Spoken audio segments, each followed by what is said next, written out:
कुंभ मेले का संक्षिप्त इतिहास। कुंभ मेले की शुरुआत किसने और कब की? कुंभ मेले का आयोजन प्रयागराज में जनवरी माह से किया जाता है। अर्ध कुंभ का आयोजन 6 वर्ष और पूर्ण कुंभ का आयोजन 12 वर्षों के बाद किया जाता है। यह मेला दुनिया का सबसे बड़ा धार्मिक और संस्कृति का प्रतीक है।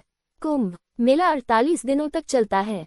आइए इस लेख के माध्यम से कुंभ का अर्थ जानते हैं। इसे क्यों मनाया जाता है, इसके पीछे का इतिहास क्या है, किसने कुंभ मेले की शुरुआत की थी, इत्यादि। देखा जाए तो कुंभ मेले का इतिहास काफी पुराना है। भारत में यह मेला बहुत अनूठा है, जिसमें पूरी दुनिया से लोग आते हैं और पवित्र नदी में स्नान करते हैं। इसका अपना ही धार्मिक महत्व है और यह संस्कृति का भी एक महत्वपूर्ण प्रतीक माना जाता है। यह मेला लगभग 48 दिनों तक चलता है। मुख्य रूप से दुनिया भर से साधु, संत, तपस्वी, तीर्थयात्री इत्यादि भक्त इसमें भाग लेते हैं। परंतु क्या आप कुंभ का अर्थ जानते हैं? इसे क्यों मनाया जाता है, इसके पीछे का इतिहास क्या है, किसने कुंभ मेले की शुरुआत की, इत्यादि आइए लेख के माध्यम से अध्ययन करते हैं। हिंदू पौराणिक कथाओं के अनुसार कुंभ मेला 12 वर्षों के दौरान 4 बार मनाया जाता है। कुंभ मेले का आयोजन 4 तीर्थ स्थलों में होता है। ये स्थान है उत्तराखंड में गंगा नदी पर हरिद्वार, मध्य प्रदेश में शिप्रा नदी पर उज्जैन, महाराष्ट्र में गोदावरी नदी पर नासिक और उत्तर प्रदेश में गंगा, यमुना और सरस्वती 3 नदियों के संगम पर प्रयागराज। आपको बता दें कि इस वर्ष कुंभ मेला 15 जनवरी 2019 को प्रयागराज, उत्तर प्रदेश में शुरू हुआ है और 4 मार्च 2019 तक चलेगा। इससे पहले 2003-04 में नासिक त्रयंबकेश्वर में कुंभ मेला आयोजित किया गया था। कुंभ मेले का इतिहास। कुंभ मेला 2 शब्दों कुंभ और मेला से बना है। कुंभ नाम अमृत के अमर पात्र या कलश से लिया गया है, जिसे देवता और राक्षसों ने प्राचीन वैदिक शास्त्रों में वर्णित पुराणों के रूप में वर्णित किया था। मेला, जैसा कि हम सभी परिचित हैं, एक संस्कृत शब्द है जिसका अर्थ है सभा या मिलना। इतिहास में कुंभ मेले की शुरुआत कब हुई, किसने की, इसकी किसी ग्रंथ में कोई प्रमाणिक जानकारी नहीं है, परंतु इसके बारे में जो प्राचीनतम वर्णन मिलता है वह सम्राट हर्षवर्धन के समय का है, जिसका चीन के प्रसिद्ध तीर्थयात्री ह्वेनसांग द्वारा किया गया है। पुराणों के अनुसार ऐसा माना जाता है कि शंकराचार्य ने इसकी शुरुआत की थी और कुछ कथाओं के अनुसार कुंभ की शुरुआत समुद्र मंथन से ही हो गई थी। आइए समुद्र मंथन से जुड़ी हुई इस कहानी के बारे में अध्ययन करते हैं।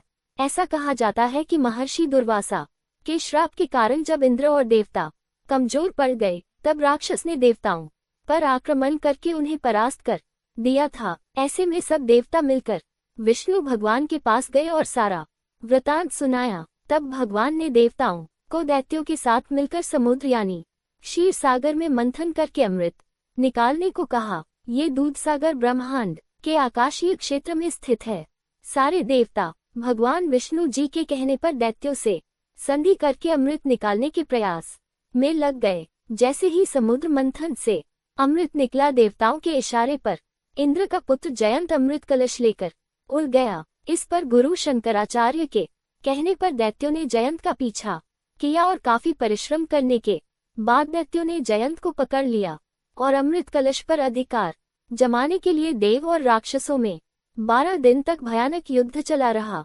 ऐसा कहा जाता है कि इस युद्ध के दौरान पृथ्वी के 4 स्थानों पर अमृत कलश की कुछ बूंदें गिरी थी, जिनमें से पहली बूंद प्रयाग में, दूसरी हरिद्वार में, तीसरी बूंद उज्जैन और चौथी नासिक में गिरी थी। इसीलिए इन्हीं 4 जगहों पर कुंभ मेले का आयोजन किया जाता है। यही आपको बता दें कि देवताओं के 12 दिन पृथ्वी पर 12 साल के बराबर होते हैं, इसलिए हर 12 साल में महाकुंभ का आयोजन किया जाता है।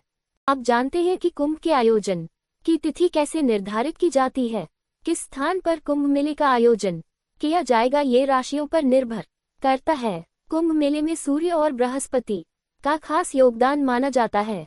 जब सूर्य एवं बृहस्पति एक राशि से दूसरी राशि में प्रवेश करते हैं, तभी कुंभ मेले को मनाया जाता है और इसी आधार पर स्थान और तिथि निर्धारित की जाती है।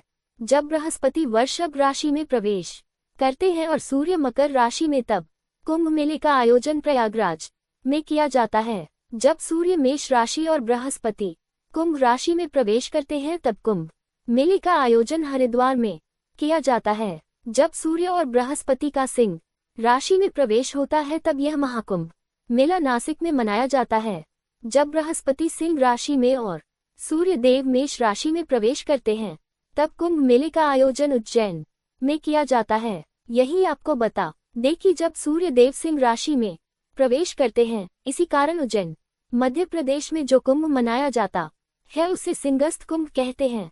कुंभ में कौन से ग्रह महत्वपूर्ण माने जाते हैं? सारे नवग्रहों में से सूर्य, चंद्र, गुरु और शनि की भूमिका कुंभ में महत्वपूर्ण मानी जाती है। जब अमृत कलश को लेकर देवताओं और राक्षसों के बीच युद्ध चल रहा था तब कलश की खींचातानी में चंद्रमा ने अमृत को बहने से बचाया, गुरु ने कलश को छुपाया था, सूर्य देव ने कलश को फूटने से बचाया और शनि ने इंद्र के कोप से रक्षा की। इसीलिए ही तो जब इन ग्रहों का योग संयोग एक राशि में होता है तब कुंभ मेले का आयोजन होता है। हर तीसरे वर्ष कुंभ का आयोजन होता है। गुरु ग्रह एक राशि में 1 साल तक रहता है और हर राशि में जाने में लगभग 12 वर्षों का समय लग जाता है। इसीलिए हर 12 साल बाद उसी स्थान पर कुंभ का आयोजन किया जाता है। निर्धारित 4 स्थानों में अलग अलग स्थान पर हर 3 साल में कुंभ लगता है। प्रयाग का कुंभ के लिए आशिक महत्व है। 144 वर्ष बाद यहाँ पर महाकुंभ का आयोजन होता है। कुंभ मेलों के प्रकार। महाकुंभ मेला ये केवल प्रयागराज में आयोजित किया जाता है। यह प्रत्येक 144 वर्षों में या 12 पूर्ण कुंभ मेले के बाद आता है। पूर्ण कुंभ मेला ये हर 12 साल में आता है। मुख्य रूप से भारत में 4 कुंभ मेला स्थान यानी प्रयागराज, हरिद्वार, नासिक और उज्जैन में आयोजित किए जाते हैं। ये हर 12 साल में इन 4 स्थानों पर बारी बारी आता है। अर्ध कुंभ मेला, इसका अर्थ है आधा कुंभ मेला, जो भारत में हर 6 साल में केवल 2 स्थानों पर होता है यानी हरिद्वार और प्रयागराज। कुंभ मेला 4 अलग अलग स्थानों पर राज्य सरकारों द्वारा हर 3 साल में आयोजित किया जाता है। लाखों लोग आध्यात्मिक उत्साह के साथ भाग लेते हैं। माघ कुंभ मेला, इसे मिनी कुंभ मेले के रूप में भी जाना जाता है, जो प्रतिवर्ष और केवल प्रयागराज में आयोजित किया जाता है। यह हिंदू कैलेंडर के अनुसार माघ के महीने में आयोजित किया जाता है। कुंभ मेले के बारे में कुछ रोचक तथ्य। कुंभ मेला दुनिया का सबसे बड़ा धार्मिक सम्मेलन है, जिसे धार्मिक तीर्थयात्रियों की दुनिया की सबसे बड़ी मंडली के रूप में भी जाना जाता है। कुंभ मेले का पहला लिखित प्रमाण भागवत पुराण में उल्लिखित है।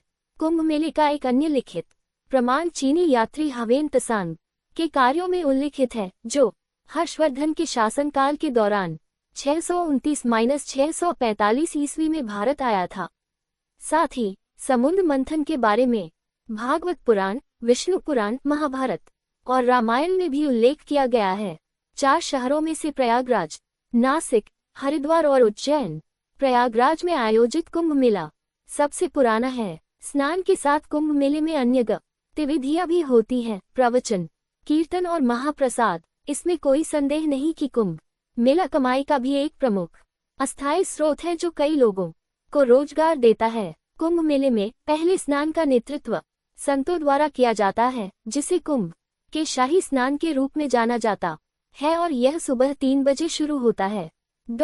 संतों के शाही स्नान के बाद आम लोगों को पवित्र नदी में स्नान करने की अनुमति मिलती है। हिंदू पौराणिक कथाओं के अनुसार यह माना जाता है कि जो इन पवित्र नदियों के जल में डुबकी लगाते हैं वे अनंत काल तक धन्य हो जाते हैं। यही नहीं, वे पाप मुक्त भी हो जाते हैं और उन्हें मुक्ति के मार्ग की ओर ले जाता है।